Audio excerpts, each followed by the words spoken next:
Welcome back, Mavericks, to this another episode, Elemental Avengers, Mineral and Rock Saga. Here's a case study. Please note it down.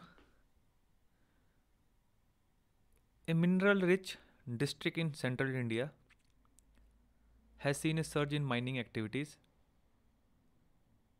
While the district GDP has increased,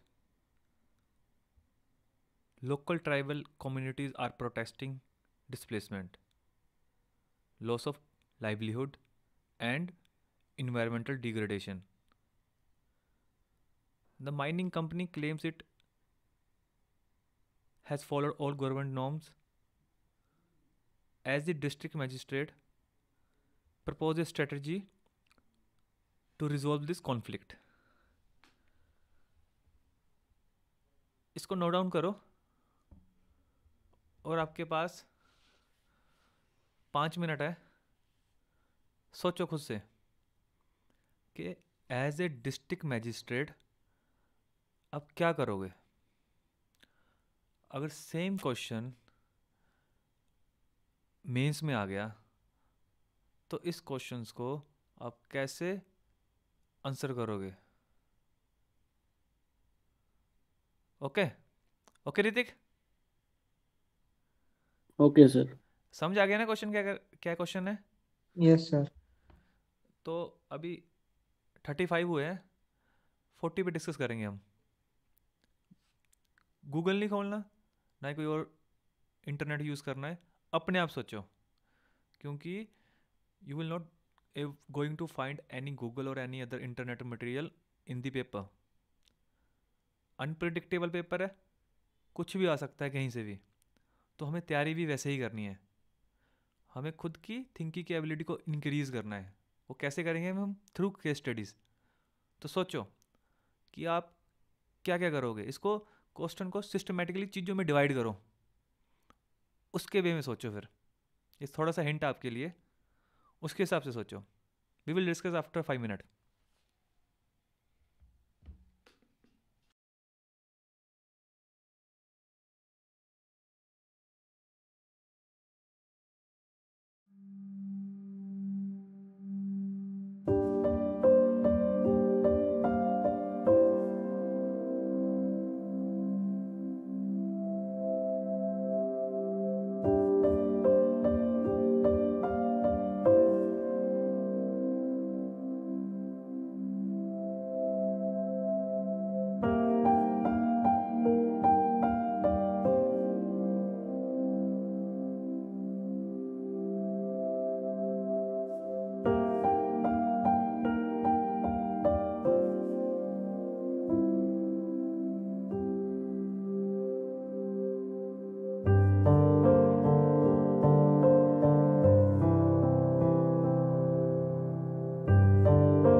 okay,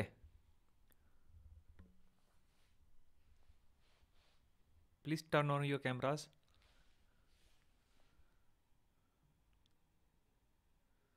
so Saurabh, tell me, क्या करोगे आप ऐसी condition में? और पहले मुझे बताओ, आपने अपने क्वेश्चंस को कैसे डिवाइड किया? सर मैंने डिवाइड किया कि लॉ लॉस क्या किसका हो रहा है, ओके। एंड फायदा कौन उठा रहा है, मतलब प्रॉफिट किसका हो रहा है। ओके, तो आपका आंसर क्या है? Yes. Sir according to me, जो माइनिंग कंपनी कंपनी है उसने गवर्नमेंट नॉर्म्स में लूपहोल ढूंढा, ओके। और उसके हिसाब से उन्होंने ज्यादा मतलब जितनी माइनिंग करनी चाहिए उससे ज्यादा माइनिंग की। ओके। Yes sir. ऋतिक। और okay, continue continue Saurabh, if you have anything else to say. Yes, उसकी वजह से जो ट्राइबल पीपल्स है उनको प्रॉब्लम हुई। उसके लिए लाई उसकी वजह से उन्होंने जो एक्स्ट्रा माइनिंग की उसमें एरिया भी ज्यादा गया, जिसकी वजह से ट्राइबल्स के यहाँ पे प्रॉब्लम आई।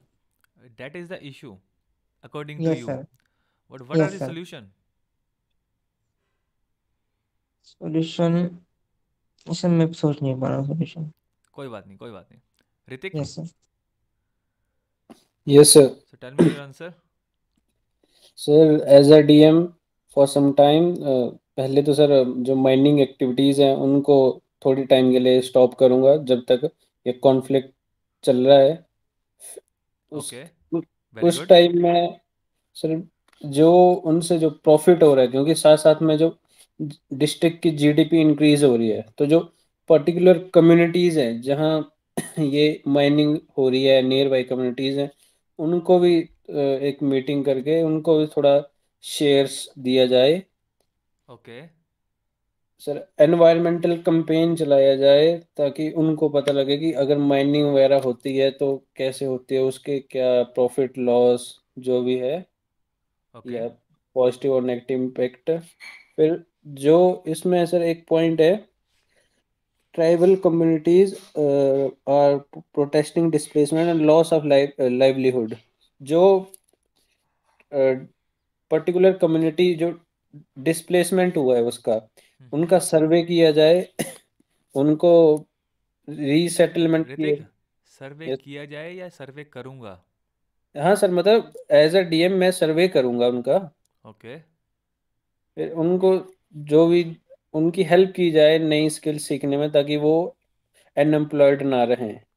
Okay, good. सर फिर एक है इसमें एक पॉइंट है डिग्रेडेड लैंड। तो डिग्रेडेड लैंड में हम रिफॉरेस्टेशन कर सकते हैं, ओके, और उसके साथ साथ जो भी एक टास्क फोर्स हम क्रिएट कर सकते हैं, वो उसको मॉनिटर करे कि ज़्यादा माइनिंग वगैरह हो रही है तो ज़्यादा वायलेशन क्रिएट ना हो। Okay, good try Hrithik. जब भी ना, please switch off your mic. जब भी हम ऐसे क्वेश्चन को डील करेंगे ना, जब भी कोई क्वेश्चन आएगा ना, तो सबसे पहले आपको ना उस क्वेश्चन को समझना है। इस क्वेश्चन में ना तीन चीजें हैं: ट्राइबल कम्युनिटी, माइनिंग कंपनी, और government. You are representing the government as a district magistrate. You understand? तीन चीजें हैं, मतलब इस पर्टिकुलर सिनेरियो में तीन स्टेक होल्डर है। तीन स्टेक होल्डर है ना, ट्राइबल कम्युनिटी है, माइनिंग कंपनी है, और गवर्नमेंट है। हमें इन तीनों की रिक्वायरमेंट समझनी पड़ेगी पहले। You understand? क्योंकि आप ऐसा नहीं कर सकते कि आप सिर्फ ट्राइबल की साइड से डिसीजन लोगे या माइनिंग कंपनी की साइड से डिसीजन लोगे। आपको सभी को विदाउट अनवाइज तरीके से देखना है। Okay, you will consider only facts, nothing else. तो ट्राइबल कम्युनिटी के आपको पहले ग्रीवियंस सुनने पड़ेंगे। You need to conduct a dialogue with affected community to understand their grievance, focusing on displacement, livelihood, and laws and environment concerns. आपको बात करनी पड़ेगी ट्राइबल कम्युनिटी के साथ, आपको उनको कॉन्फिडेंस में लेना पड़ेगा, आपको देखना पड़ेगा जो उनके कंसर्न्स है वो एक्चुअल में कंसर्न्स है या नहीं है। ओके, पता करना पड़ेगा ना।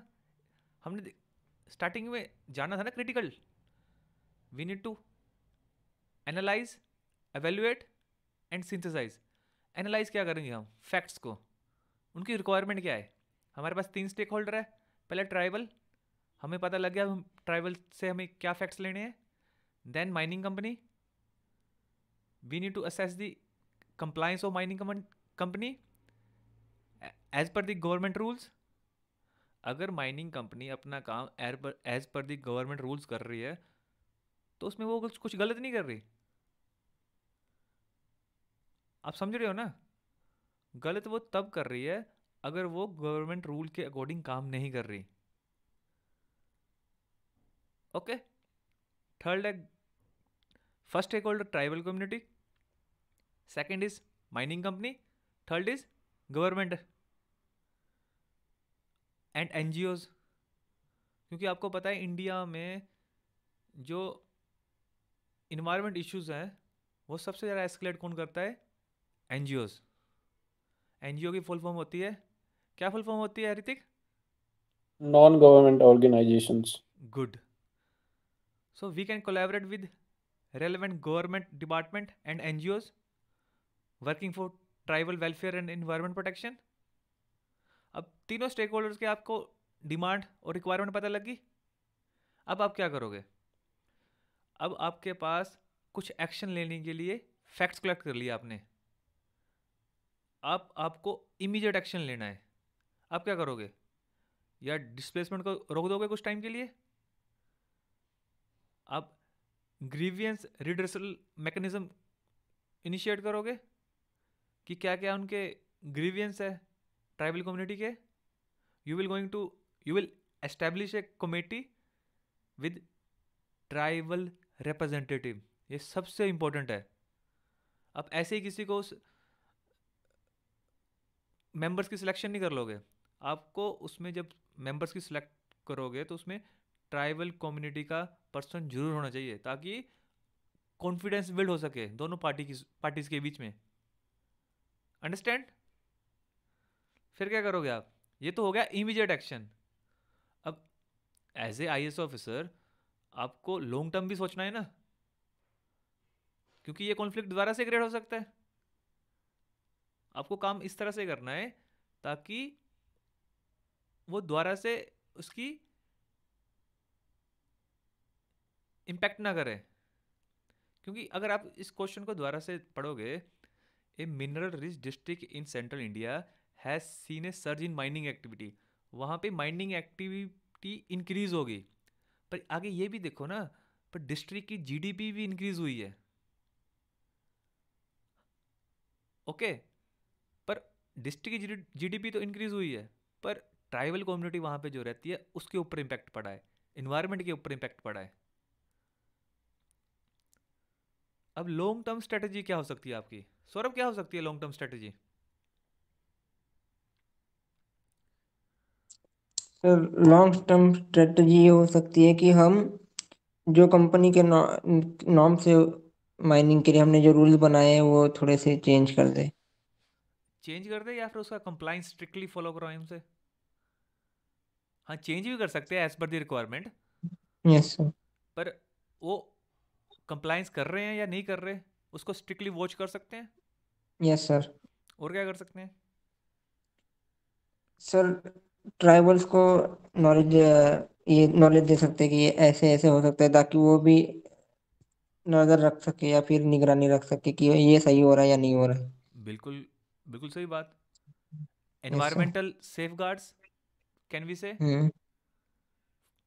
वी कैन हाँ। Provide training for the protection of themself और the protection of environment, yes sir. कि क्या चीज़ सही है और क्या चीज़ गलत है। क्या गलत गलत है। और क्या कर सकते हैं? देखो आंसर आपको बताओ। सारा पता है, बस आपको यस सोचना सर। है। एक बार आपको सोचना आ गया ना, उसके बाद कोई भी फोर्स आपको यूपीएससी क्लियर करने से रोक नहीं सकती। और सोचेंगे कब हम? केस स्टडी में ही सोचेंगे, क्योंकि यस सर। ऐसे ही क्वेश्चन आएंगे पेपर में भी। वहां पे कोई नहीं पूछेगा आपसे what is magma, what is plate tectonic. वो इस तरह से क्वेश्चन नहीं पूछेंगे, ताकि जो आपकी पर्सनैलिटी है वो बाहर आ सके। और यही टाइम है अपनी पर्सनैलिटी को बिल्ड करने का। जब भी ऐसे क्वेश्चन लेके आता हूँ ना मैं, तो पूरा दिमाग लगाओ, अपने आप को विजुलाइज करो उस कंडीशन में, अगर मैं वहां पे होता तो मैं क्या करता। Okay, thank you Saurabh. Hrithik, क्या कर यस सकते सर। हैं हम लॉन्ग टर्म स्ट्रेटेजी को मद्देनजर रखते हुए? Sir long long term strategy तो यही हो सकती है कि जैसे ये ट्राइबल कॉन्फ्लिक्ट ना हो, उसके लिए एक तो ट्रेनिंग कैंपेन्स हो गए, ओके, देन? उसके बाद मॉनिटरिंग होगी, ओके, उसके बाद जो डिग्रेडेड लैंड है उस पे हम रिफॉरेस्टेशन कर सकते हैं, ओके, और जो अफेक्टेड कम्युनिटीज है उनका सर्वे कर सकते हैं। Okay, good try.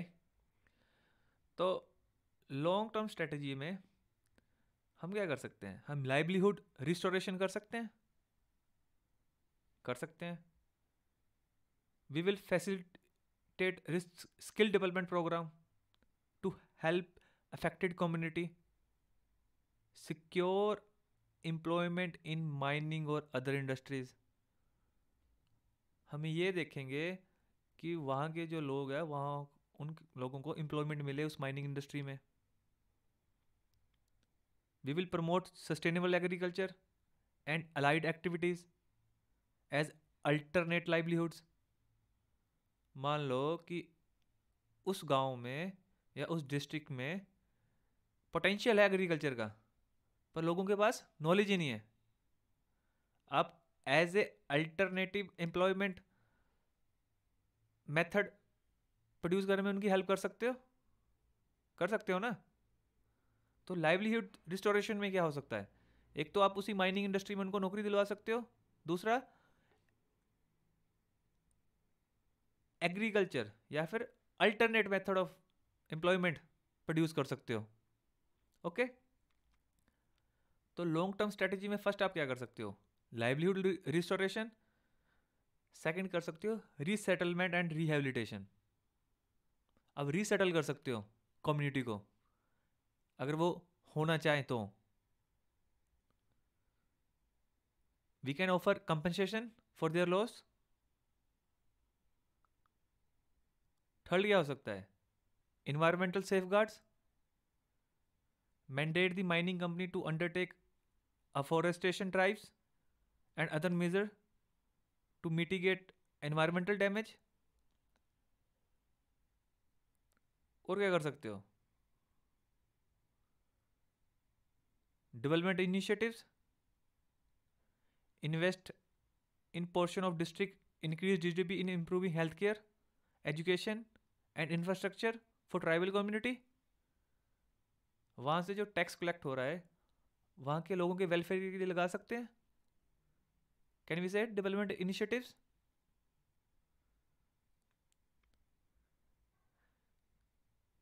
These are the things which we can add in long term strategy. क्योंकि इंफ्रास्ट्रक्चर एक दिन में नहीं बनेगा, हेल्थ केयर सिस्टम एक दिन में नहीं बनेगा, उसको टाइम लगेगा 5 साल 10 साल। और क्या कर सकते हैं हम?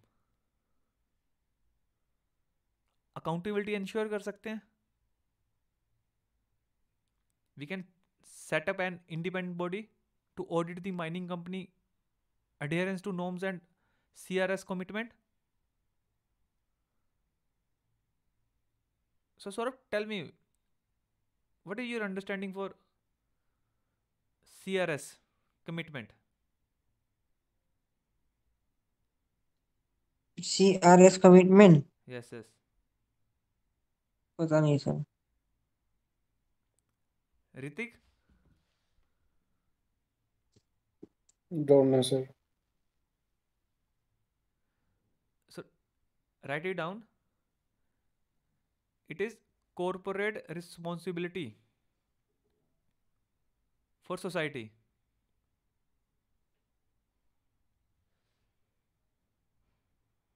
Understand?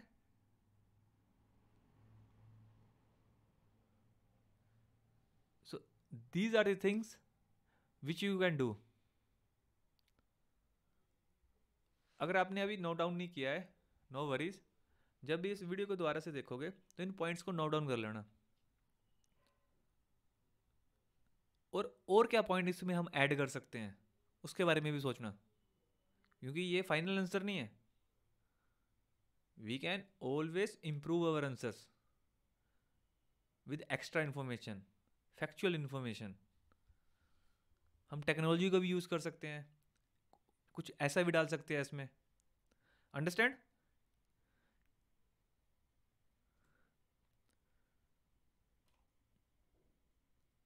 So write it down. Food for thought today. Analyze the impact of minerals and rocks on India's economic development. I repeat, analyze the impact of minerals and rocks on India's economic development, societal progress, and political dynamics. How do they shape global geopolitics? And what is India's role in international trade, geopolitics, and the pursuit of sustainable development?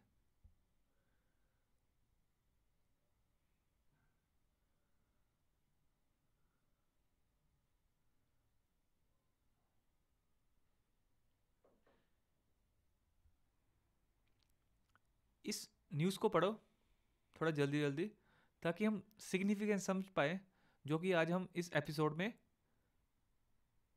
Study करेंगे। This is a news about critical mineral import rise as shift towards green energy catch. अगर हम नीचे जाएंगे तो we can say as the world moves towards clean energy technologies, the demand of critical mineral is surging. So is there import dependence? Most of these minerals which help power electric vehicle and wind turbine and solar panels are imported from China, which is leader in global production and supplier of these resources.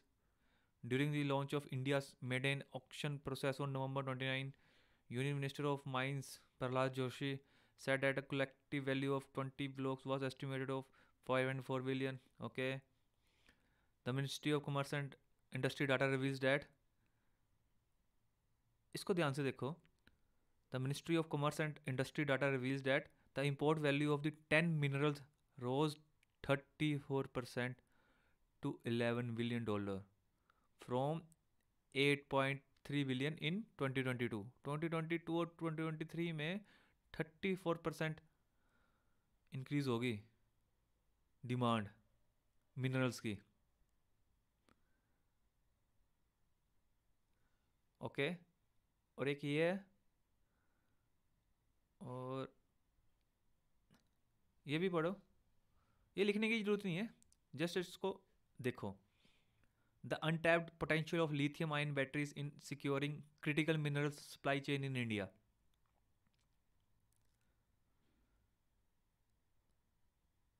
इसको पढ़ो। India has set its sight when it comes to adopting renewable energy and EVs, even as they are addressing pressing challenges of 21st century. These ambitions hinge on batteries that will store renewable energy. Lithium-ion batteries are currently the preferred type of batteries for energy storage worldwide, which means the material that make up this battery are of utmost importance. आप इतना लिख लो कि जो lithium ion batteries है उसकी बड़ी demand है EV vehicles के लिए, और खासकर एनर्जी स्टोरेज के लिए for world wide. The global scenario, we can see lithium ion battery contains the range of critical minerals. अब ये नोट डाउन कर लो. लिथियम batteries contain range of critical minerals with cobalt, lithium and nickel being primary cathode materials. बस इतना लिखो कि जो सबसे इंपॉर्टेंट मिनरल्स है ना लिथियम आयन बैटरी बनाने के लिए वो 3 है: कोबाल्ट, लिथियम एंड निकल. अब इधर क्या है? Lithium demand is predicted to grow much higher with projection indicate 40% demand grow in the next 2 decades. कितना इंपॉर्टेंट है ये भी लिखो. Lithium production is limited mainly to Chile, Australia, Argentina and China, which contains 75% of the world lithium. China is estimated to possess 60% of the world capacity for processing of refining lithium. Okay. अब एक news ये भी देखो. नहीं, ये तो हमने मुझे लगा देख लिया है.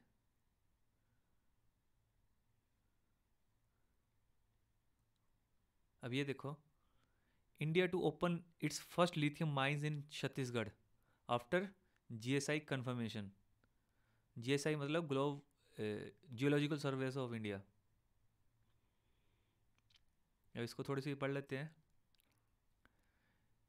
India is set to open its first lithium mines in Kathagoda region of Korba district, Chhattisgarh, following the Geological Survey of India, confirming significant lithium reserves, according to a report by Times of India. The announcement was made during the 6th governing body meeting of National Mineral Exploring Trust in India. The GSI reported lithium concentration ranging from 10 to 2000 parts per million over approximately 250 hectares with the possibility of even higher concentration. Okay. सिर्फ इसमें इतना note down कर लो कि जो India की first lithium mines है वो छत्तीसगढ़ में ओपन होने वाली है.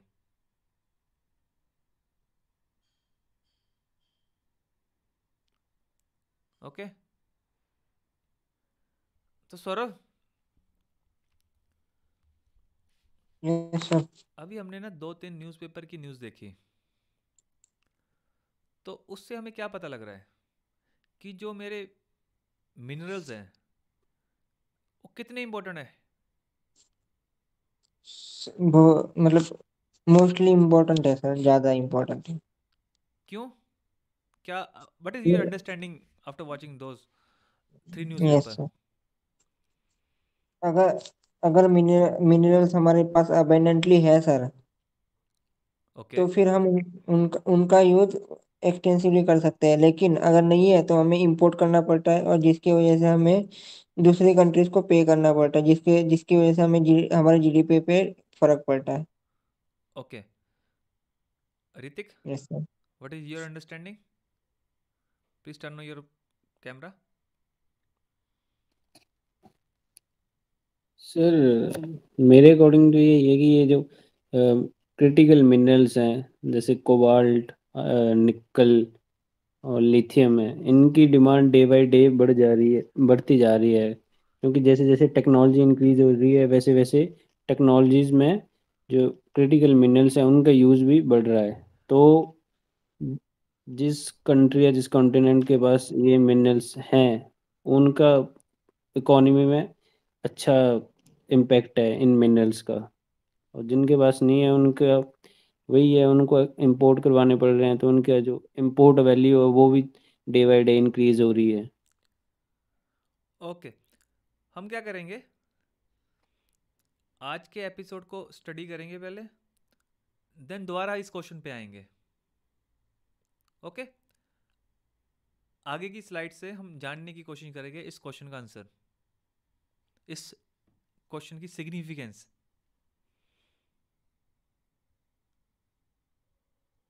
These are the 2 key characteristics of today's episode. So Saurabh, tell me, what is the meaning of mineral?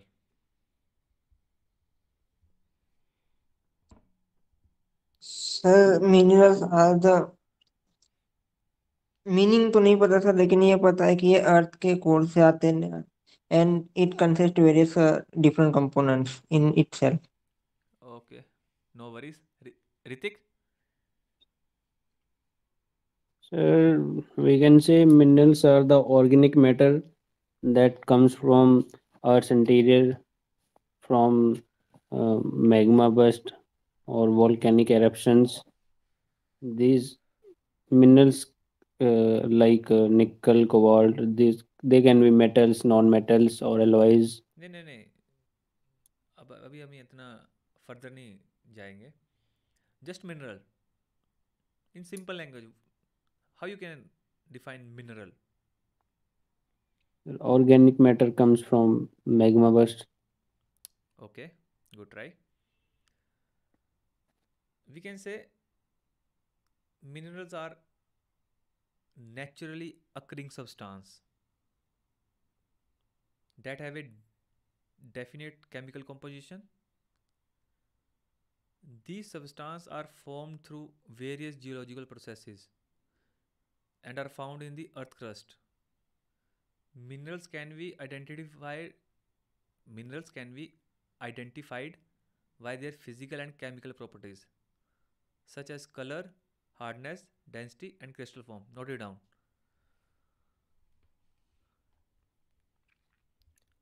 इसमें ना एक की टर्म है, minerals are naturally occurring substance.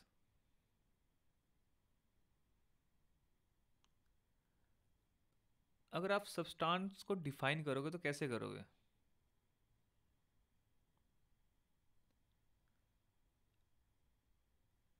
अब मैं आपको पहले बैकग्राउंड इन्फॉर्मेशन देता हूँ। जो हमारी पृथ्वी है ना, अर्थ है ना, it is composed of various kinds of elements. These elements are in solid form in the outer layer of the earth and in hot and molten form in the interior. 98, note it down, 98% of the total crust of the earth is composed of 8 elements. जो 98% है, जो हमारी crust है ना, वो 8 element से बनी हुई है. वो कौन कौन से 8 element? Oxygen, silicon, aluminium, iron, calcium, sodium, potassium and magnesium. I repeat, oxygen, silicon, aluminium, iron, calcium, sodium, potassium and magnesium.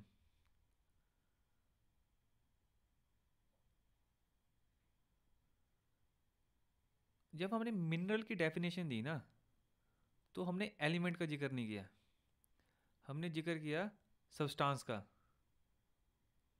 क्यों? Because a mineral is composed of 2 or more elements. The elements in the earth crust are rarely found exclusively, but are usually combined with other elements to make various substances. Then these substances are recognized as minerals. Saurabh, yes sir. Elements और mineral substance में difference समझ आ गया? Elements मिलके substance बनाते हैं sir. Yes.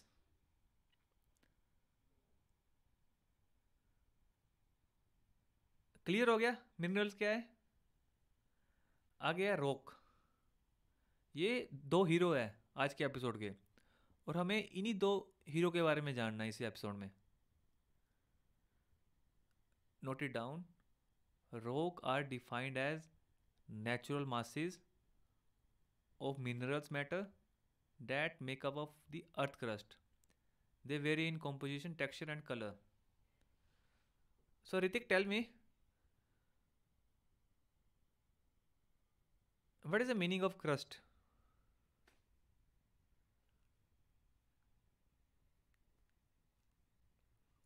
Sir, crust Crust is the uppermost layer of earth okay on which we can uh, walk, or we are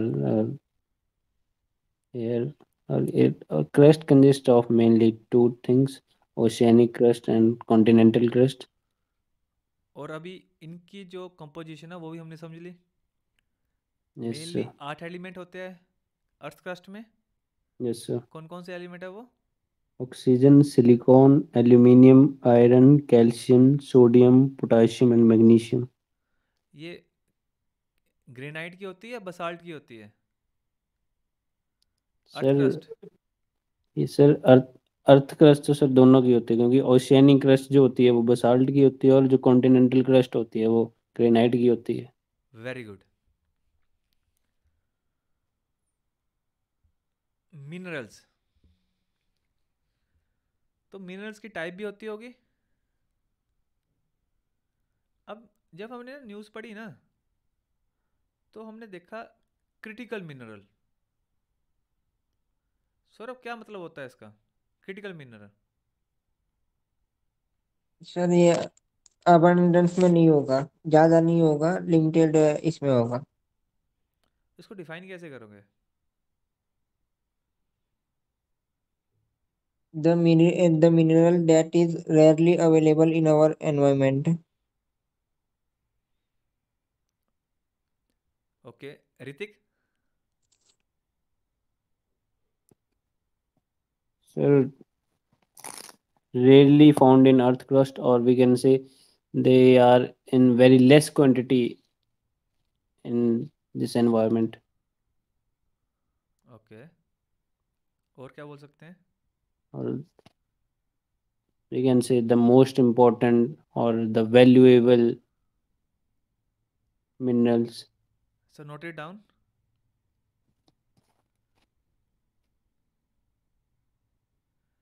critical minerals are elements that are essential for modern technology, economics, and national security.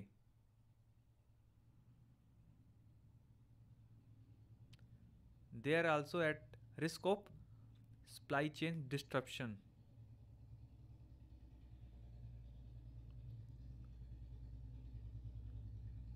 Repeat करना sir.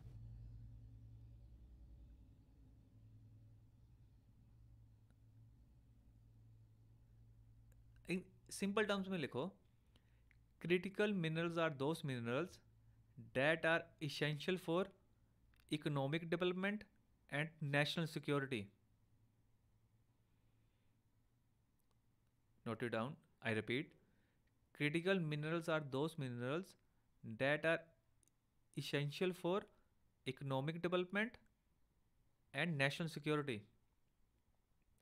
The lack of availability of these minerals or concentration of extraction or processing in a few geographical locations may lead to supply chain vulnerability and even disruption of supplies. Repeat कर रहा हूँ मैं critical minerals are those minerals that are essential for economic development and national security. The lack of availability of these minerals or concentration of extraction or processing in a few geographical location may lead to the supply chain vulnerability and even disruption of supplies.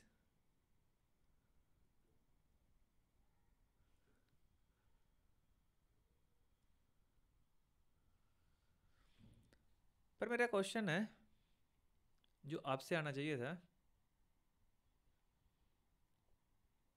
Saurabh yes sir. हम कैसे decide करते हैं किसी भी minerals को कैसे declare करते हैं एज ए क्रिटिकल मिनरल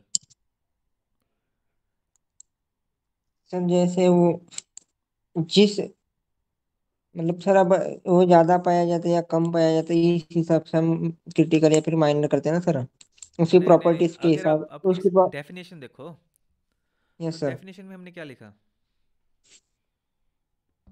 केमी केमिकल कंपोजिशन है। naturally occurring. नहीं, क्रिटिकल मिनरल की डेफिनेशन लिखी ना हमने अभी, हाँ, तो उसमें क्या लिखा? important for modern technology, essential for economic development and national security. तो अवेलेबिलिटी के बारे तो हमने लिखा ही नहीं इसमें ज़्यादा। Yes, sir. तो जो डिक्लेरेशन है ना क्रिटिकल मिनरल्स की, it is a dynamic process and it can evolve over time as new technologies, market dynamics and geopolitical consideration emerge। हमें न्यू टेक्नोलॉजी के लिए चाहिए, अगर कोई न्यू टेक्नोलॉजी आ गई उसके लिए कुछ और मिनरल चाहिए, तो वो मिनरल हमारे लिए क्रिटिकल हो जाएगा। अंडरस्टैंड? अब मुझे ये बात बताओ ऋतिक, यस सर। क्या सभी कंट्रीज के लिए सेम ही मिनरल क्रिटिकल होगा या नहीं? सर डिपेंड करता है कि वो कंट्री किस टेक्नोलॉजी बेस पे है। जैसे अभी ईवीज का है, तो ईवीज कौन सी कंट्रीज यूज करती हैं, तो उनके लिए लिथियम जो है वो क्रिटिकल मिनरल हो सकता है। गुड। कोई कंट्रीज अभी एक हाइड्रोजन बेस्ड वो भी चलाए सर, कार्स, तो उनके लिए सर हो सकता है कि हाइड्रोजन जो है वो क्रिटिकल मिनरल हो। Very good sir, noted down. Different countries may have their own unique list of critical minerals based upon their specific circumstances and priorities। ये ना नेचुरल रिसोर्सेज पे भी बड़ा डिपेंड करता है। अब इंडिया के पास क्रूड ऑयल नहीं है, तो इंडिया के लिए एक तरह वो क्रिटिकल हो गया रिसोर्सेज, एनर्जी रिसोर्स। तो सऊदी अरब के पास तो बहुत है, उनके लिए वो क्रिटिकल नहीं होगा।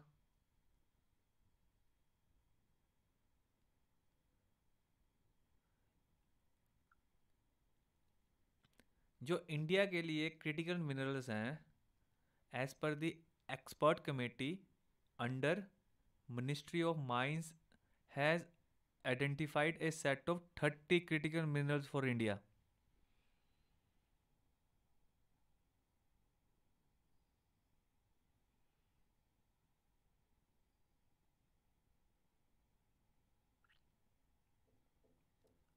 वो 30 कौन कौन से हैं? Note it down.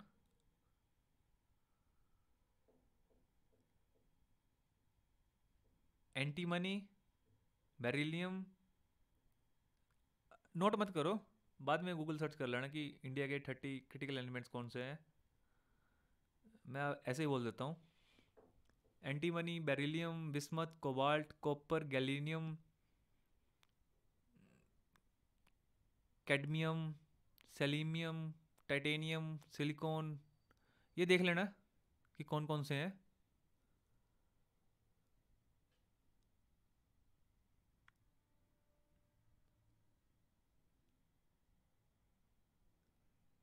और ये भी देख लेना कौन से मिनरल्स हमारे पास है और कौन से मिनरल्स हम इंपोर्ट करते हैं। जैसे जो लिथियम था ना, अगर हम एक रिपोर्ट में देखो 2020 में हम लिथियम को 100% इंपोर्ट करते थे। आपको क्या करना है, क्रिटिकल मिनरल देखना है, उसकी परसेंटेज ऑफ इंपोर्ट देखना है, और ये देखना है कौन से कंट्री से लेते थे हम। जैसे लिथियम लेते थे चिले, रशिया, चाइना, आयरलैंड और बेल्जियम से। कोबाल्ट भी हम चाइना, बेल्जियम, नीदरलैंड और यूएस, जापान से लेते थे 100%। लिथियम, कोबाल्ट, निकल, वेनेडियम, नायोबियम, जर्मेनियम, बेरिलियम, ये सारे हम 100% ही इंपोर्ट करते थे।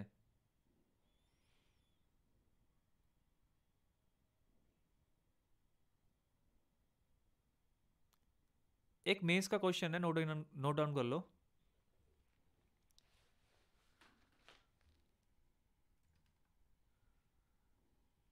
Despite, DESPITE, despite India being one of the countries of Gondwana land, despite India being one of the countries of Gondwana land, its mining industry contributes much less to its GDP in percentage. Discuss. समझ गए ना? Despite India being one of the countries of Gondwana land, its mining industry contribute much less to its GDP in percentage. Discuss. अभी मेरा ना एक question और है. अभी हमने देखा जैसे लिथियम हो गया, कोबाल्ट हो गया, निकल हो गया, जर्मेनियम हो गया, ये हम 100% ही इंपोर्ट करते हैं. सौरभ ऐसा क्यों? ऋतिक? या तो सर हमारे पास टेक्नोलॉजी नहीं होगी जो और फॉर्म में होते हैं, जो कंबाइंड फॉर्म में जो मिनरल्स हैं उनको एक्सट्रैक्ट करने की या उनको सेपरेट करने की, या हो सकता है कि इंडियन कॉन्टिनेंट में जो इंडिया कंट्री है या उसका जो भी एक्सक्लूसिव इकोनॉमिक जोन है उसमें ये प्रेजेंट ना हो. Okay, very good.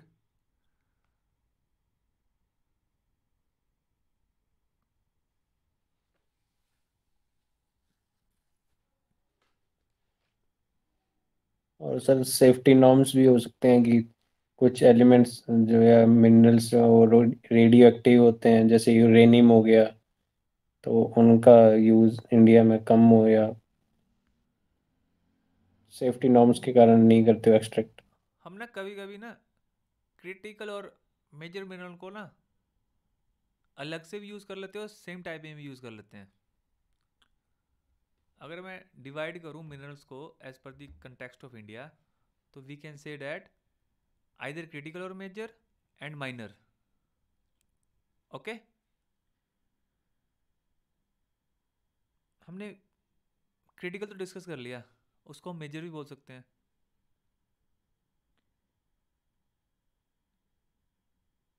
But what is the meaning of minor minerals? Hrithik? Sir जो मिनरल्स ह्यूज अमाउंट में अर्थ क्रस्ट से मिलते हैं और या उसका उनका, इकोनॉमिक इम्पैक्ट भी कम है. और उनकी वैल्यूएबल भी नहीं है ज़्यादा. ओके,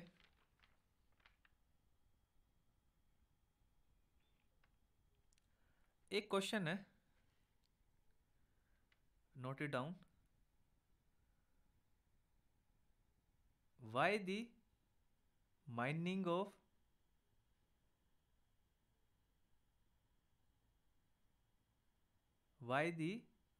of minor minerals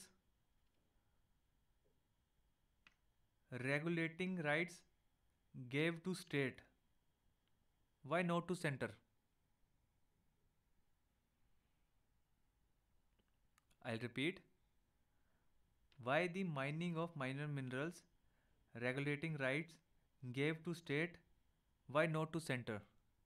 हम इसे उल्टा भी कर सकते हैं कि जो क्रिटिकल और मेजर मिनरल्स माइनिंग राइट्स है वो सेंटर के पास है अथॉरिटी, वो स्टेट के पास नहीं है. ऐसा क्यों? Hello. Hello. Sorry sir. No problem. अभी हम एक क्वेश्चन है, नोट डाउन कर लो. Yes sir. Why the mining of minor minerals? Why the mining of minor minerals regulating rights gave to the state? Why not center? जो minor minerals के mining के regulating rights है वो state के पास है, centre के पास नहीं है. तो अगर हम इससे उल्टा कर दे तो मेजर मिनरल्स के जो माइनिंग राइट्स हैं वो सेंटर के पास है, स्टेट के पास नहीं है. ऐसा क्यों?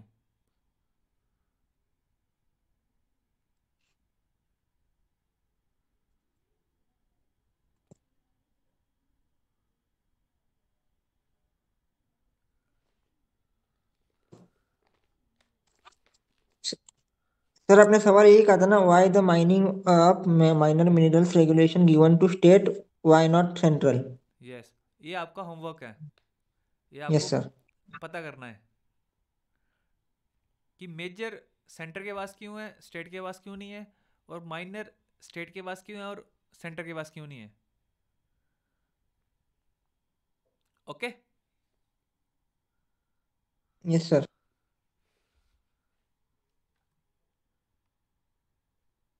हमने पीछे पढ़ा था रॉक, जो मेरे मिनरल्स होते हैं ना वो दो टाइप के होते हैं, मेटेलिक और नॉन मेटेलिक मिनरल। रीति क्या डिफरेंस होता है मेटेलिक और नॉन मेटेलिक मिनरल्स में?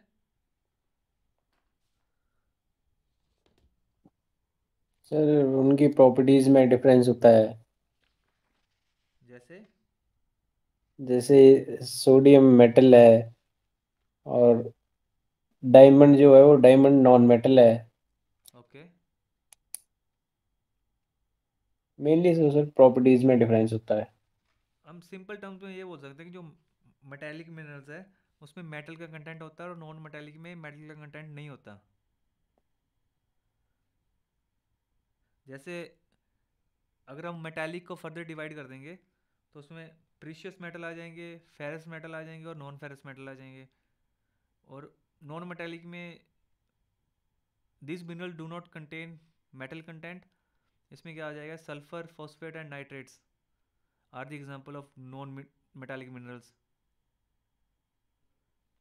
एक इंटरेस्टिंग एग्जांपल है, cement is a mixture of non metallic minerals. जो सीमेंट यूज करते हैं ना बिल्डिंग में, बिल्डिंग बनाने में,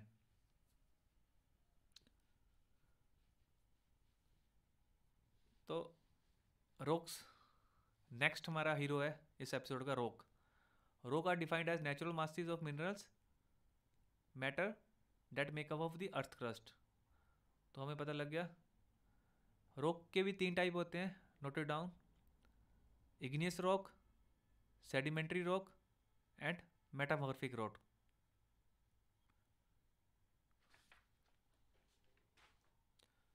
अब ये रॉक के तीन टाइप ऐसे क्यों होते हैं, that we will understand through this video.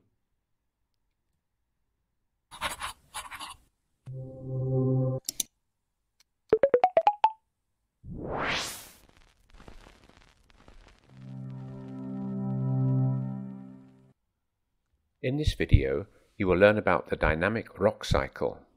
The Earth is constantly changing. Shake some soil in a jar of water.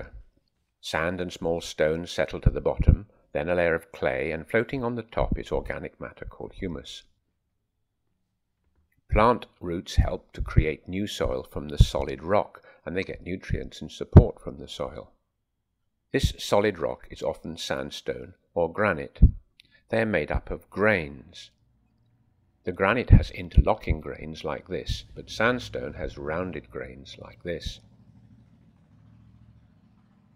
Weigh each rock and then place it in water. You will see bubbles coming from the sandstone and it gets heavier, no bubbles from the granite, and no increase in weight.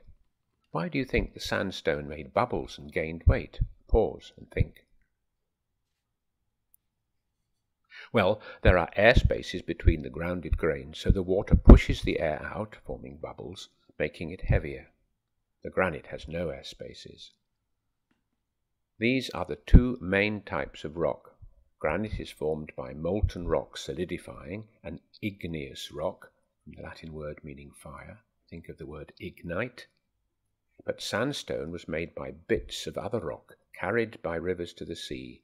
The bits get smoothed and rounded like the pebbles on a beach. These grains settle on the seabed, forming sedimentary rocks, from Latin sedere, to sit. Rocks get broken up by a process called weathering. Pause and think, what sort of weather might break rocks? Mechanical weathering. The heat of the sun expands the rock. It contracts at night, causing it to crack. If water enters and freezes, it will crack more. With water and wind, bits of rock knock. Note it down how heat can erode a mountain. They have using the term mechanical weathering. Note it down. Into each other, breaking them. Chemical weathering is when rain, which is slightly acidic, Also note it down. Chemical weathering. dissolves some minerals in the rock. Biological weathering happens as lichens and then the roots of plants grow on the rocks, forcing their grains apart. Weathered rock forms the soil, but it is also eroded. That means transported, either by wind or more usually by water, to the sea. Notice the dark and light-coloured grains in granite. These are minerals, the pure substances that make up rocks. The dark grains are feldspar and the light grains are quartz.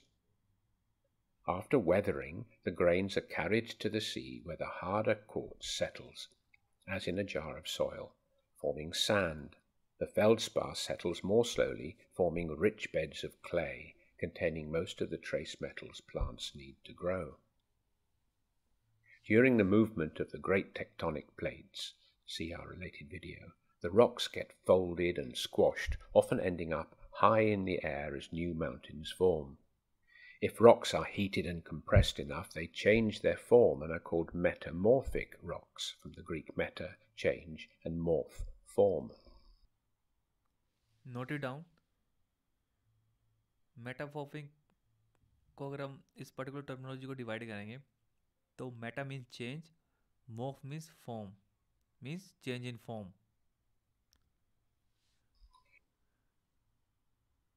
From sandstone we get quartzite, and from clay we get first shale, then slate. Sedimentary and metamorphic rocks get weathered and eroded too. Tectonics carry the rocks down into the Earth's hot mantle, where they melt and emerge once again as igneous rocks, completing the rock cycle. We must also mention chalk and limestone, made of calcium carbonate, which are sedimentary.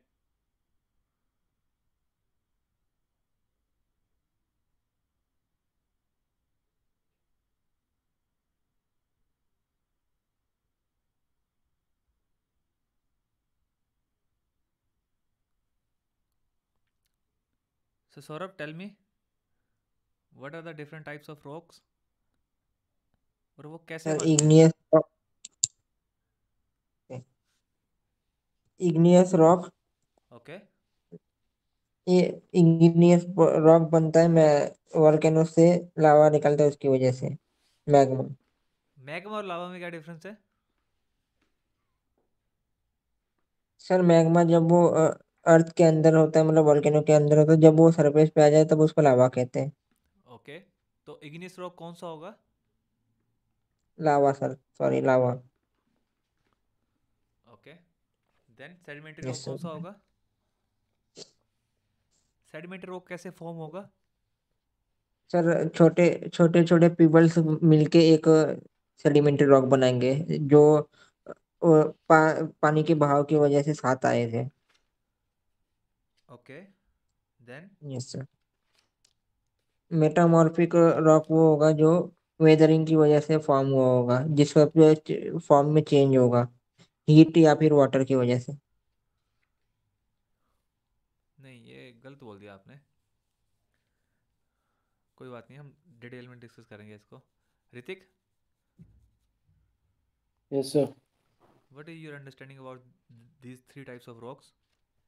Sir, first one is igneous rock और ये कैसे form होता है? formed from volcanic eruptions. Okay. Then sedimentary rocks formed from combining of some, we can say, pebbles by the sea waves on beaches or coasts. Okay. और metamorphic? Then metamorphic rocks formed from different weathering like mechanical, chemical, and biological. नहीं, अब दोनों ना एक ही जगह confuse हो रहे हो, उसको मैं क्लियर करूंगा. No worries. जो इग्नियस रॉक है ना, igneous rock form out of magma and lava. Where it is present? It is present in the interior of the earth.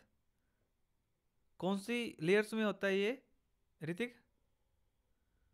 Magma हमारा कौन सी लेयर में है? सर मेंटल में, कौन सी, upper mantle lower mental?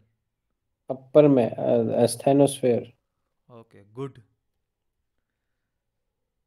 Igneous rock form out of magma and lava from interior of the earth. They are also known as primary rock. Igneous को हम primary rock भी बोलते हैं, सेडिमेंट्री को सेकेंडरी और metamorphic को टर्शरी. सौरभ, इग्नियस रॉक को हम प्राइमरी रॉक क्यों बोलते हैं, सेकेंडरी क्यों नहीं बोलते? क्योंकि वो सर ट्रू उसके ट्रू फॉर्म में है, सिर पे वो सॉलिडिफाई हो गया है। मतलब कि प्राइमरी रॉक इसलिए बोलते हैं क्योंकि सबसे पहले रॉक मेरा फॉर्म कहाँ पे हुआ, कौन सी स्टेट में है सबसे पहले मेरा फॉर्म?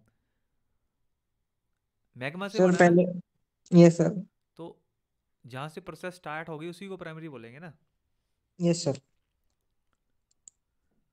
जब मैग्मा मेरा ना, when magma in its upward movement cools and turns into solid form, it is called igneous rock.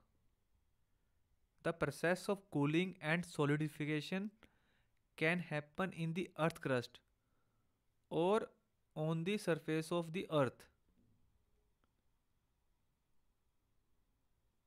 जब मेरा मैग्मा, जब हमने कल वोल्केनिज्म देखा था ना, मैग्मा इरप्ट हो रहा था उसमें से, जब वो मैग्मा बाहर आएगा और बाहर आके वो कूल हो जाएगा, उस पर्टिकुलर रॉक को हम बोलेंगे igneous rock. Igneous rock can be classified based upon their texture, and texture depend upon size and arrangement of grain or other physical condition of material.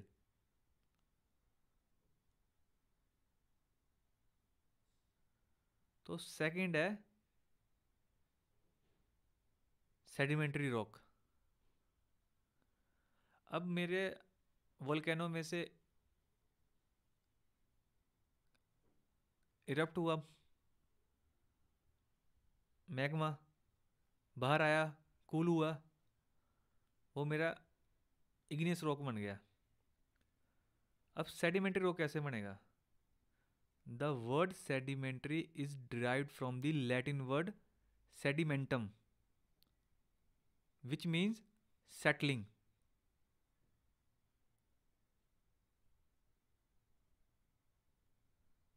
अब क्या होगा, depending upon the mode of formation, sedimentary rocks are classified into three major groups. अब igneous rock बन गया, उसके बाद जो मेरी, हम जो डिटेल में पढ़ेंगे आगे नेक्स्ट एपिसोड में, एक्सोजेनिक प्रोसेसेस. एक्सोजेनिक प्रोसेसेस मेरी सेडिमेंट्री रॉक को फॉर्म करेंगी. कैसे? रेन के थ्रू क्या होगा, विंड के थ्रू और सनलाइट के थ्रू. जो मेरे इग्नियस रॉक है वो ब्रेक होंगे. सबसे पहले टेम्परेचर आएगा सन का, वो क्या करेगा, एक्सपेंड कर देगा रॉक को, और कूलिंग क्या करेगी, ब्रेक कर देगी.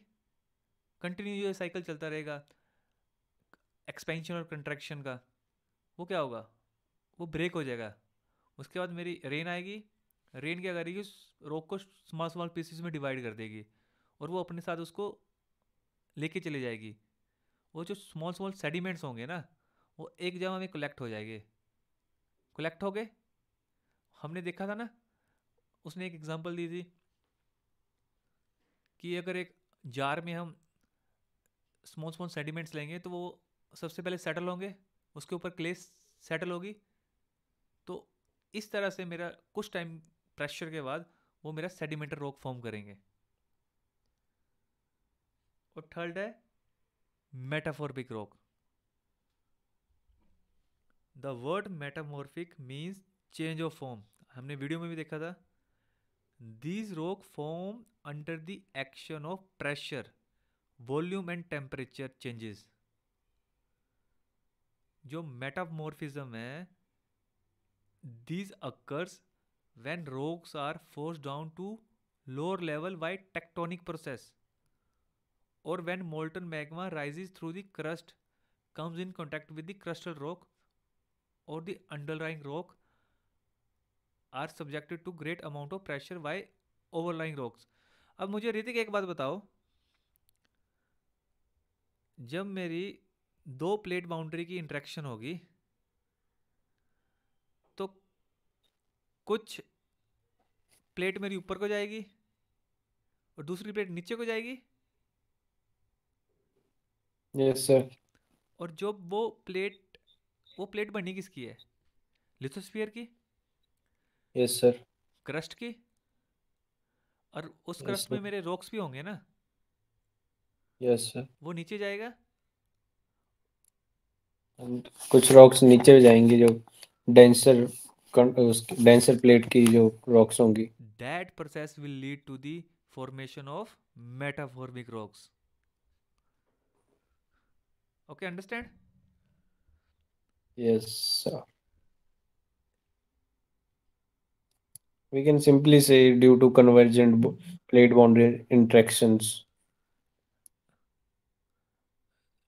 It can also be formed maybe during transform boundary interaction or divergent boundary interaction, but we cannot say conclusively this can be formed only convergent plate boundary interaction.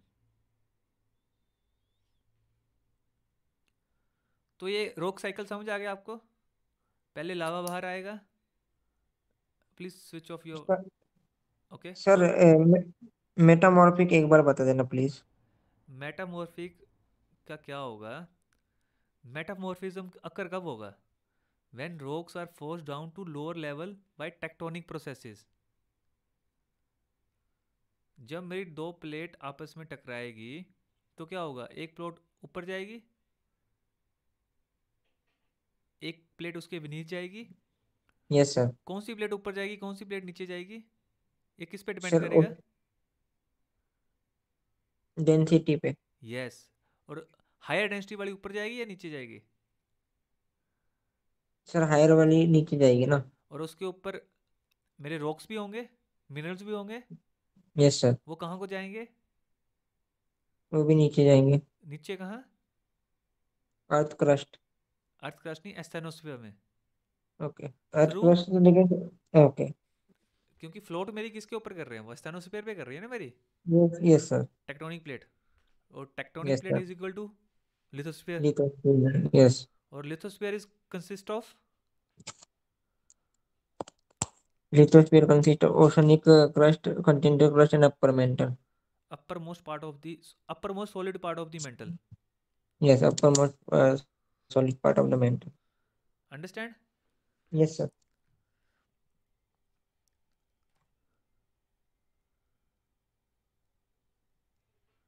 अब हमें ये भी पता लग गया है कि रोक साइकिल क्या है। ये देखो, आप यहां से भी देख सकते हो, द रोक cycle is continuous and dynamic process that describe the transformation of rocks through various geological processes over time. It illustrates how the three main types of rock, igneous, sedimentary and metamorphic, are interconnected and can change from one form to another under the influence of natural processes such as cooling, erosion, compaction and heat. सबसे ऊपर आप देखो magma, magma cool और recrystallisation हुआ Ignis rock, जब वो बाहर आया। अब इग्निस रॉक में क्या हुआ? वेदरिंग और इरोजन हुई। वेदरिंग और इरोजन कैसे हुई? सन से, रेन से, कूलिंग से वो सेडिमेंट में कन्वर्ट हुआ, और सेडिमेंट की डिपोजिशन और सीमेंटिंग हुई, वो सेडिमेंट्री रॉक बन गया। उसके बाद क्या हुआ? टेक्टोनिक प्लेट के कारण वो दोबारा से नीचे गया, टेम्परेचर प्रेशर के कारण वो मेटामॉर्फिक रॉक बन गया। और वही मेटामॉर्फिक रॉक एक टाइम पे मोल्टन मैग्मा बन के फिर से ऊपर आ जाएगा और वहाँ को इग्निस रॉक बना देगा। सौरभ, क्लियर हुआ इस स्ट्रक्चर से रॉक साइकिल? Yes sir. अगर अगर मैं रात को 2 बजे उठा के तो आपसे पूछूंगी रॉक साइकिल क्या है, आप बता दोगे? Yes sir. नींद में ही बता दोगे ना? Okay, so note it down, this is a very important question. मैंने ये क्वेश्चन इतने सारे इस स्लाइड में इसलिए रखे हैं ना, आपको रॉक्स और मिनरल्स की जो इम्पोर्टेंस है ना इस कंट्री के लिए वो समझ नहीं आती, नहीं तो आपको बोरिंग लगता है ये lecture. So note it down. How do sedimentary rocks contribute to shaping India's geography, economy, and environment in a holistic manner?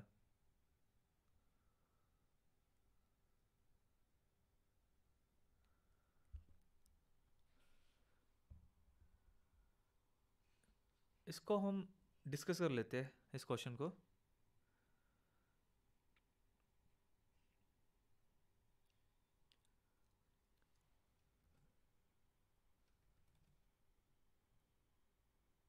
सो सौरभ, क्या लगता है? Yes sir. पर मुझे ये एक क्वेश्चन और बताओ, इसका आंसर बताओ. एक आपको इसका आंसर ये भी बताना चाहिए. मैंने इधर सेडिमेंट्री रॉकी क्यों लिखा, इग्नियस और मेटाफोरिक रॉकी क्यों लिखा?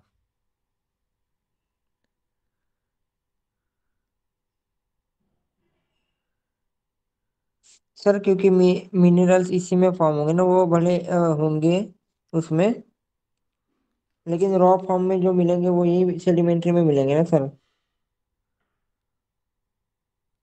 थोड़ा एक्सप्लेन करो. मतलब बोल आप सही रहे हो, जैसे पर सर. कैसे? Yes sir. जैसे इग्नियस निकलता है सर, इग्नियस मतलब लावा से जो बनता है हाँ हाँ. सर. उसमें कुछ नहीं, वो सिर्फ ये है कि मिनरल सब कंपोज्ड है एक दूसरे के साथ. ओके. और जब वो इरोजन इरोजन और वेदरिंग होगी, तब वो पीबल्स में या फिर ऐसे सेडिमेंट हो जाएंगे अलग. ओके. और उसका सेपरेट सेपरेट एक तरह से ये बन जाएगा मिनरल रॉक के फॉर्म में. गुड. अगर हम इस क्वेश्चन को ध्यान से देखें ना, ये one of the most important question है. The significance of sedimentary rock in India is immense as they contribute to various aspects of the country geography, economy and environment. कैसे? अब पॉइंट पॉइंट नोट डाउन कर लेना, detail में दोबारा से video देख लेना. फर्स्ट है मिनरल एंड एनर्जी रिसोर्सेज. जो मेरी फॉसिल फ्यूल्स होते हैं ना, we can also say that those are sedimentary rocks. Sedimentary rocks like sandstone and shale are reservoir of coal, petroleum and natural gas. Major coal fields in India found in Jharkhand, Odisha and Chhattisgarh are associated with sedimentary basins. Limestone. First है minerals and energy resources में fossil fuels. Second है limestone, found extensively in the sedimentary region of Rajasthan, Madhya Pradesh and Gujarat. Limestone important क्यों है? Because it is crucial for the cement industry. और cement के बिना तो हमारा कोई भी इंफ्रास्ट्रक्चर बनेगा ही नहीं, ना रोड्स बनेंगे ना बिल्डिंग्स बनेगी. तो कितना इंपॉर्टेंट है लाइमस्टोन. एक तो मेरा सेडिमेंट्री रॉक का सिग्निफिकेंस हो गया मिनरल एंड एनर्जी रिसोर्सेज में. एग्रीकल्चर सिग्निफिकेंस कैसे होगा इसका?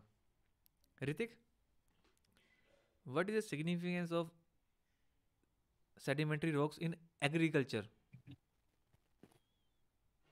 एग्रीकल्चर पॉइंट ऑफ व्यू से देखा जाए तो जो भी सेडिमेंट्री रॉक्स हैं वो रिच इन मिनरल्स हैं. यस. उनसे हम हम फर्टिलाइजर्स में यूज़ कर सकते हैं. नहीं तो है. आपने नहीं फर्टिलाइजर में यूज़ नहीं कर सकते. वो मेरी जो फर्टाइल सॉइल है ना उसकी फॉर्मेशन में बहुत इंपॉर्टेंट फैक्टर है. Yes sir. सो इस पॉइंट में हम लिख सकते हैं एग्रीकल्चर सिग्निफिकेंस में fertile soil formation. Don't worry, जब हम सॉइल के बारे में डिटेल में डिस्कस करेंगे तो आपको पता लग जाएगा कि कैसे सेडिमेंट्री रॉक्स इतना इंपॉर्टेंट है। मैं जस्ट आपको ना एक होलिस्टिक पिक्चर दिखाना चाहता हूँ कि अगर हम मिनरल्स के बारे में पढ़ रहे हैं या रॉक्स के बारे में पढ़ रहे हैं ना, तो उसको हमने जोड़ना है in the context of India. हमें कुएं का मेंढक नहीं बनना, हमें समुद्र की वेल बनना है। अगर यूपीएससी ने इस पर्टिकुलर टॉपिक्स को आपके करिकुलम में डाला है तो उसकी एक ब्रॉडर कंटेक्स्ट है, उसकी सिग्निफिकेंस है, तो उसी हिसाब से हमें चीज़ों को डील करना है। एग्रीकल्चर सिग्निफिकेंस में हम लिख सकते हैं fertile soil formation, sedimentary rocks when weathered contribute to the formation of alluvial soil, especially in the Indo-Gangetic plain, which are among the most fertile region in the world. जब हम पढ़ेंगे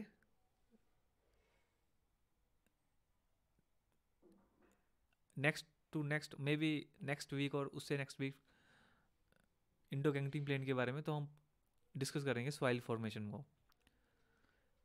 first हो गया mineral and energy resources, second agriculture significance, third है water resources.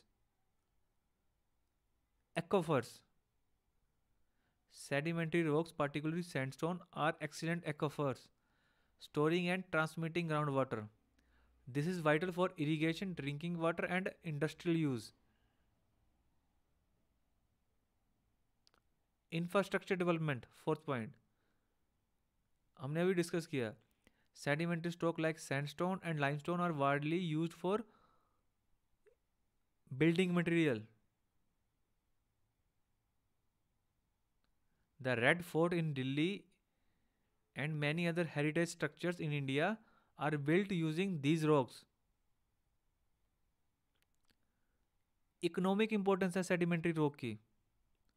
Sedimentary basin like the Cambay Basin, the Krishna Godavari Basin are vital for India's oil and gas exploration, contributing significantly to the energy sector.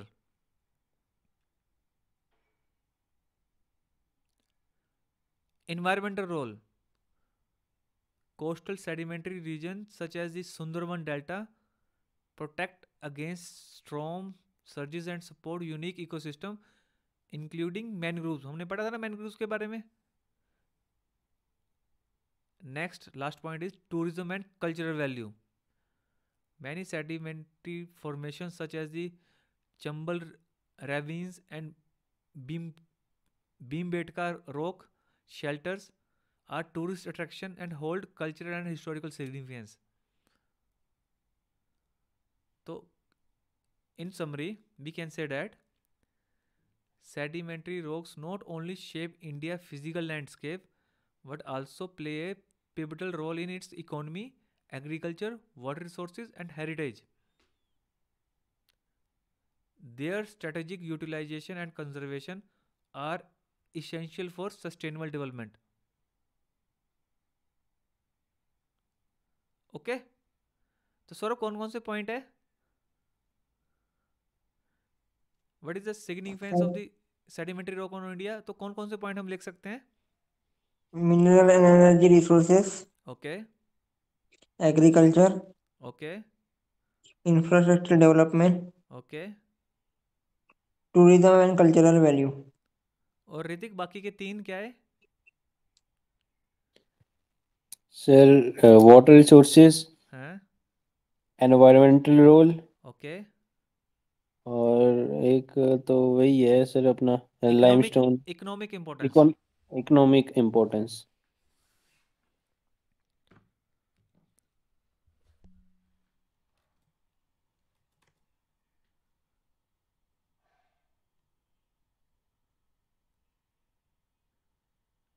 एक question और था जो हमने starting में discuss किया था, ये वाला, ये नोट डाउन कर लिया ना आपने? तो ये भी क्वेश्चन आपका होमवर्क है। हमने ये क्वेश्चन के काफ़ी सारी चीज़ें डिस्कस की है। आपको इसका जो सेकंड एस्पेक्ट है ना क्वेश्चन का, how do they shape global geopolitics and what is India's role in international trade, geopolitics and the pursuit of sustainable development, इसके बारे में भी पढ़ना है। नो डाउट हमने जियोपॉलिटिक्स के बारे में कुछ नहीं पढ़ा, इंटरनेशनल ट्रेड के बारे में कुछ नहीं पढ़ा, और सस्टेनेबल डेवलपमेंट के बारे में भी कुछ नहीं पढ़ा, पर आपको थोड़ा थोड़ा आइडिया लेना है कि कैसे जो मेरा रॉक है, जो मेरा सेडिमेंट्री रॉक है या फिर मिनरल है, उसका क्या क्या इम्पैक्ट है। आप चीज़ों को ना ऐसे देखा करो, सेडिमेंट्री रॉक का मेरा विलेज लेवल पे क्या इम्पैक्ट है, डिस्ट्रिक्ट लेवल पे क्या इम्पैक्ट है, स्टेट लेवल पे क्या इम्पैक्ट है, कंट्री लेवल पे क्या इम्पैक्ट है, इंटरनेशनल लेवल पे क्या इम्पैक्ट है। जब आप when you consider things like this approach na, you will get the holistic picture of that particular thing. You will able to comprehend things in more nuanced fashion, which will help you doing critical thinking. Understand, Saurav? Yes sir.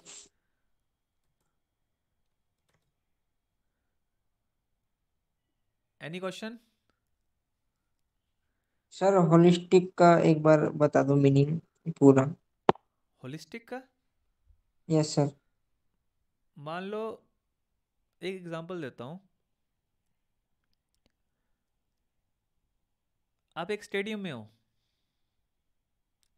एक stadium के कमरे के अंदर बैठे हो, तो आपको stadium का क्या पूरा व्यू दिखेगा?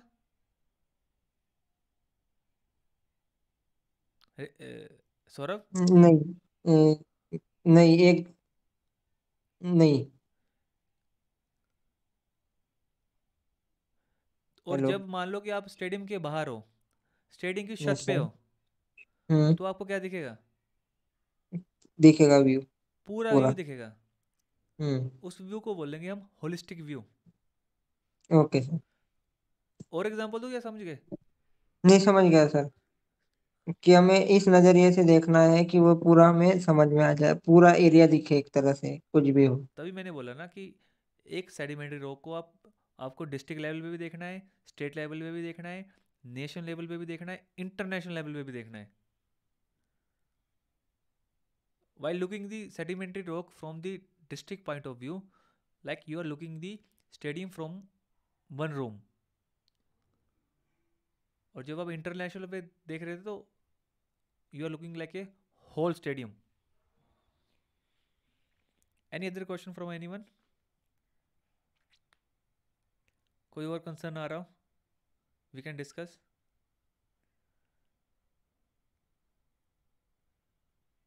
No sir.